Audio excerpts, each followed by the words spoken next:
जगावं त्या एका व्यक्तीसाठी, तिच्या आनंदासाठी, तिच्या हसण्यासाठी. ती वेगळी असते प्रत्येकासाठी. तिच्या सोबतच्या नात्याचं नाव असतं वेगळं प्रत्येकासाठी. कधी प्रेयसी, कधी प्रियकर, कधी नवरा, कधी बायको, कधी भाऊ, कधी बाबा, कधी आई तर कधी ताई. भावना मात्र एकच.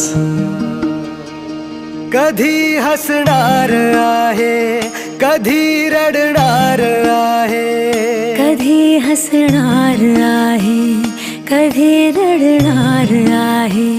मी सारी जिंदगी माझी तुला जपणार आहे. मी सारी जिंदगी माझी तुला जपणार आहे.